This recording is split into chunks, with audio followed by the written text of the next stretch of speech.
Carl and Damon here from Brrraains A Head-Banging Life, gbhblofficial for short. And as they made what into a TV series, Castlevania, Episode 4, You Must Sacrifice, directed by Sam Dietz and written by Warren Ellis, as per usual. You know what I've been waiting for in this season? Something big. Something that felt like, okay, now we're entering the end game. Like, because we're counting down. That's the thing. There's no more. We're no more what we've been doing in the previous seasons where it's like, well, look, this is the story of this, and then we're going to move to this. This is it.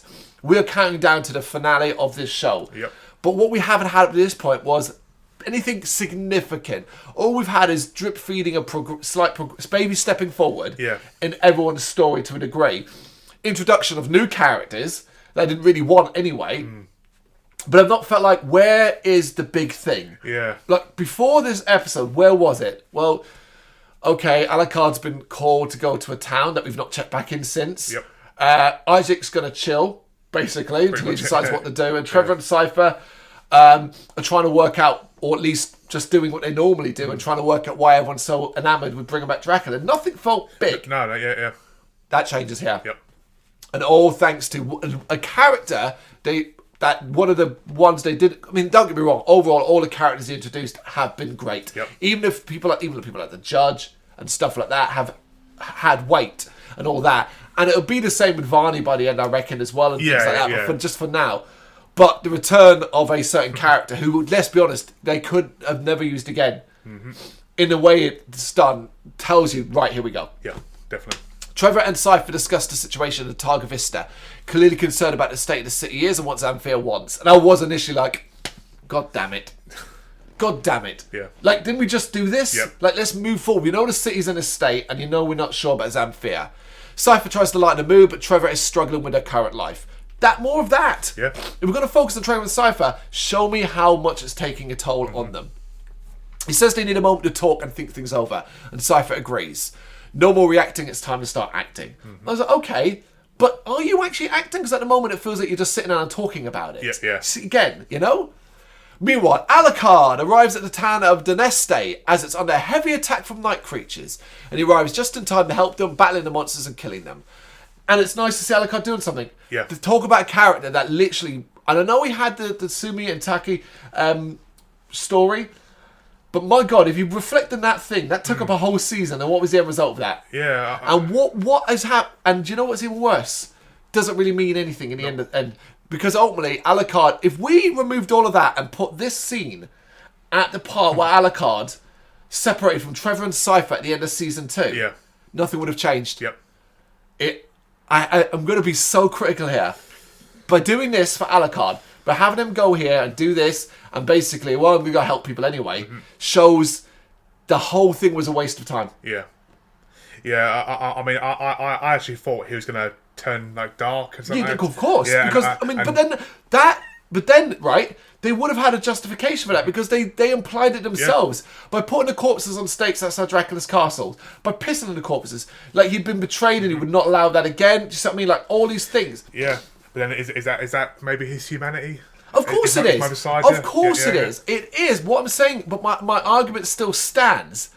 The whole, them visiting and training with him means nothing. Yeah.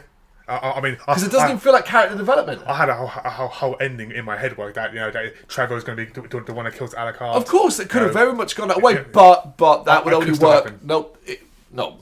Episode 4? No. So the end. So in 6 episodes' time, you think they're somehow going to get to... get to that? At some point, they've all got to meet up again. Of course. At some point, and it's going to come to a head. I don't know what's going to happen. Because again, I've seen it all. Does he watch this show? I'm beginning to think you don't watch this show, or at least you don't pay any attention to it. Because I swear to Christ, the entire last season and this season has been all focused on the resurrection of Dracula. And also conversations about creating this monstrosity that would have 2 souls infused into it to potentially bring Dracula back. And you have ignored all of that and gone, Alucard's going to be the bad guy. At what stage? When I watch a show, I always have like 6 different endings. Of course, and I get of course because particularly when you're dealing with 4 sets of characters, exactly. Yeah. Each one could be be part of the ending in some way, or at least their angles might be. But here's a question, Damon: why have you jumped to all of these? Why is Carl Miller not the biggest bad of all. So Alec, the reason why I thought Alucard would have been was it was before this episode, but obviously this episode completely changed my mind now. Oh, right, well, but obviously something could still happen. Of Because course. obviously towards the end of this episode, you sort of But I'm going to pull you up on something else. Have you forgotten the most important thing here? This is based on video games. Yeah, of course. Yeah, but my knowledge, I've got no knowledge of video games. Okay, but but even I suppose he does. Alucard is not a villain. There's an entire game called Symphony of the Night, which is based around Alucard. Where you play as Alucard. But okay, so just for people who have never touched a video game. You're right. Yeah. This is all brand new. So if you're just like some new person, you're going to think, could be possible. Well, no, right. So I disagree with your summation that anyone at this point would be like, yeah, Alucard's going to be a bad guy, because good God, that would be so rushed and so forced unless they'd started and focused all their energy on that. Like, if you're going to do that, in middle of season 3 starts to go that way, not the end of season 3. And season 4 doesn't start with him doing nothing again, and so on. It doesn't matter. That's the thing. It doesn't matter. Of course, what you think a show might turn out like is entirely up to you. It's all in the eye of the beholder. I hate stuff feeling like it comes out of nowhere or it's rushed, because there's no character development to that. And having them be betrayed by two people and becoming the ultimate villain like Dracula would have been very, very. It would have been a stretch. My issue is, it all feels pointless, irrelevant, because it hasn't changed anything. Yeah, of course. You know, you could argue, well, it's made Alucard a bit harder and a bit less trusting and stuff like that. And it's like, okay, maybe, but we're not got enough time to fully develop that, unfortunately. No, of course not. Okay, he meets Greta there, who's voiced by Marsha Thompson. She's the village head woman, and they discuss her message to him. Alucard listens to her in the town's story and agrees to be the town's protector. And we see here that kind of Greta's a bit of she's a tough woman. Yeah. She's pretty cool. She actually acknowledges the shit he's been doing at his castle as well. Yep. And it might be what Alucard kind of needs, you know, not someone that's cowed by him, someone that's kind of like, yeah, you're not that impressive, mate. She puts him in his place, Yeah, puts him in his place. Someone else is here, though. Someone else is here. And initially, when it first appeared on the screen, because although I watched it before, I'd forgotten how this had gone. I know where it goes, but how we get to where it goes, I'd forgotten. It's Saint Germain. And you're like, oh, didn't the last we see of you going into the Infinite Corridor? I said the exact same thing. I said, how? How did you get out? How did you escape? But the show will show you. The show will actually tell you, because they could not have gotten away with it. I know, yeah. He introduces himself to Alucard, but I noticed I was like, oh, he's playing his charlatan role. Yeah. This isn't the Saint Germain that Trevor and Cypher knew. And he claims, I'm just travelling around. We now flash back to Summer Saint Germain's travels, as we see in a brilliant series of flashbacks how he travelled the world, offering up his services to royalty and kings and queens, but by the end, being so obviously exhausted by his own act that he's like, yeah, whatever, that kind of thing. But one day he comes across a woman that he is immediately entranced by. Like, he seems to just be head over heels in love with her. Yep. Seeing how she handles herself, he is mad about her. He really is. And they end up spending some time together. And I'm glad they do that scene as well. Yes. As they seem to sort of like in that pub, and it's like, okay, he fell madly in love with her, and she was charmed by him, basically, yeah. And then we do a kind of very quick, where over time, it shows over time, they work together on investigating the Infinite Corridor. Yeah. Although it does seem to be more of her dream than his. And that was intriguing to me. I was like, okay, so she was obsessed with it, he helped her, and I thought this all ties in. When they eventually found her way in, she got lost within it, and that's why he's been hunting and trying to find her ever since. All makes sense. It does make sense, but again, this might be me speculating again. Oh, he's gone suspicious. I know, but I kind of got the feeling like, as you said, like she wanted him more. He had the ability to maybe open it and get there, so she kind of used him to get that, and then she got what she wanted. She was happy to get lost in that corridor. Maybe. But where the hell do you get that from? We don't even know this woman. I watched so many goddamn TV shows. Yeah, but you're watching Castlevania. I know, but I'm just suspicious about everything.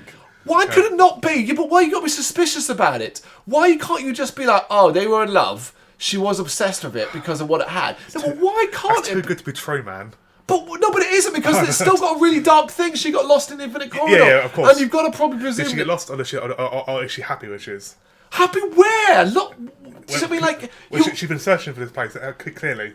Yeah, but what was... Yeah, but you don't even know why. Because the infinite corridor isn't a place. It's an area to access other doorways. Yeah, of course. So, I mean, like, I'm baffled by where you're jumping to these mad conclusions instead of just going, looking at what's on screen, enjoying what's on screen. But do you not find it ruins it for yourself? No. Because you're not enjoying being in the moment, because you're trying to second guess it and go, well, no, this means this, instead of being like, you know what, that's kind of cute, and it's nice to sort of see this story of these two. I mean, no. Obviously, when I first saw her, straight away I was like, okay, so that's the one we're searching for. Yeah. So yeah. No, that, yeah. I mean, I watch each episode twice. So the first time is like my speculation episodes, and I watch it again. So because I always watch them twice. You're driving me nuts at the moment with this, man. Anyway, yeah, it was her that he lost in the infinite corridor, and it was also her who gave him the gem in season 3, threw him the gem. So what happened after he went at the end of season 3? All right, it's going to show us. It's actually going to show us. Yeah, brilliant. He searched many doors, and then he realised he can't control the doors. It's like what was I trying to think? It was like a fast-moving train. You know when a train's going past you and the windows are flipping by at speed like that? It's like that there. But he does find the door to where he last saw the woman, which is like a trippy library almost, you know? Cool, yeah. Inside he desperately searches, but it is very, very trippy, as I said. And then he ends up in an even larger sort of like infinite library almost to a degree. And there he meets someone. There he meets the alchemist. And she tells him that the woman he's searching for has moved on to a different place. And that made sense. It's like, well, if she's trapped, that she might have moved on to somewhere else. Yeah, of course, yeah. The alchemist knows who he is and suggests that he has lost his alchemist ways, which is why he's lost his power and has no control over the infinite corridor. Okay, intriguing. Yep. Claiming that it is impossible to control, the alchemist then berates him because the visitor was able to do so. It was like, ooh, yeah, that's a good point. So it is controllable. Yep. And Saint Man points out that he's not a monster and not willing to do what it did to control the corridor. So there's the problem. Yeah. Control has to come with some level of darkness. Yeah. He demands to know where his love is, but the alchemist starts to talk about alchemy. Always a bit like, okay, we're getting bogged down on alchemy stuff here. Yeah. The talk leads to the creation of a rebus. So we're back to the rebus. An artificial body that is both man and woman infused with two souls. She suggests that a rebus is capable of controlling the corridor. And of course, if you control the rebus, then you've got the control you need. She then gives him a key to the corridor so he can find his love. But he'll have to create a rebus if he wants to use it. A rebus that is infused with the soul of Dracula. And I was like, ha! Yep. Now I'm saying it now. Ha! Ha! Ha! They have told you this was going to be the case. I know, but when the moment a rebus came up and talked about infusing two souls, how did he not go, two souls of love? I was like, well, that's Dracula and Lisa, isn't it? Of course. To do this, Saint Germain will have to sacrifice everything, including his morals. And there's an issue. How far will he go? Far. Will he? Returning from the corridor, Saint Germain reflects on his choice and sets about collecting the information needed to create the rebus. And we do a fast-paced, bring us up to speed with Saint Germain, as it's a bloody and dark path, and the things that we do for love. That's what I thought was the important thing, the things we do for love. But it does take a toll on him after as he even cries after killing a scholar who refused to give an item he needs. It seems like he's almost stuck in the same Isaac path, which is, I want to do this, I need to do this, get out of my way, and then upset or annoyed that they didn't, even though they can't, you know? And there was also a suggestion that this kind of path, Saint Germain is unlike any of the others in the sense that Saint Germain's a human being more than any others. This will have its toll on him. He might start losing his mind. Yep. Which might explain why he also ends up working with Varney, who recruits him to help in resurrecting Dracula. But what I think is really interesting here, Saint Germain, regardless of who he teams up with, always and will always have his own ulterior motives. Of course. That's good. We now see that Saint Germain orchestrated the attacks upon Doneste and other villages via the vampire Dragon, played by Matthew Waterson. Did you not get angry here? It's like, are you kidding me? You're going to reintroduce another new character now? It seems a bit rushed with the all these new people. Why could this not have been Varney or the other fella that's with Varney? I've forgotten his name. Would have made more sense. It would have brought more character to him too. Yeah, like or instead it's like here's a new vampire. It's like, what? Back in the present, Saint Germain talks to Alucard about Greta's skills. As people from nearby villages arrive, having been driven out of their homes. So seemingly the vampires or night creatures are attacking all the villages around Doneste and driving them to Doneste. It seems as though Saint Germain wants them all to gather in one place. Yeah, some big sacrifice, man. Which becomes even clearer when he suggests they move the people of Doneste into Dracula's castle for protection. And Alucard has a momentary, I really love that idea. Yeah. But okay then, because I want to protect them, that kind of thing. What's the Saint Germain's goal here? Well, you know what his goal is. What do you like to predict things? What's going on? Well, I presume it's going to be some big sacrifice. You know, to I don't know, enough souls to open a gateway to hell. It's what the visitor was doing. But then I wonder if he was more. If it's going to be not change his plan, because but obviously with Alucard there, they could change things. Well, no, he doesn't seem to. He's suggesting he doesn't seem bothered. He's suggesting moving it, because I was about to say to you, there's your issue. Is he's not going to be able to do a big sacrifice because Alucard will kill him, and will likely kill almost anyone. It's Alucard. Yeah, of course. Alucard is the most overpowered being in all of Castlevania, and in this show that is still very much the case. Yeah. So where does Alucard fit into this? Unless he's needed. Unless his abilities or something in him is needed to... Yeah, how's he going to do that? Oh, hang on. Unless they're going to use him to infuse his body? Because obviously he's half and half. Here he goes. He's got a thread. Because that would also work without Alucard being the big bad, though, wouldn't it? Because it's not Alucard anymore. It's Dracula, at least in one fusion of souls. I didn't even contemplate that. Yeah, you're going that way. Well, I'm not going to spoil anything for you in that regard at all. But we did at least feel like this really moved forward.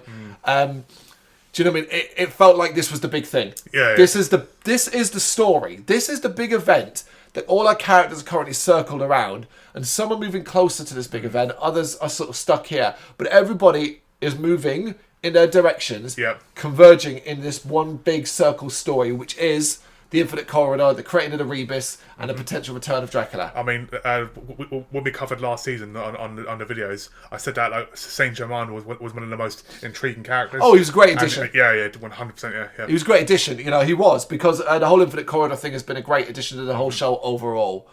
We're about to hit the halfway point. But for now, that was episode 4. You Must Sacrifice. Got any thoughts in order to do? Let us know in the comments. Thank you very much for watching.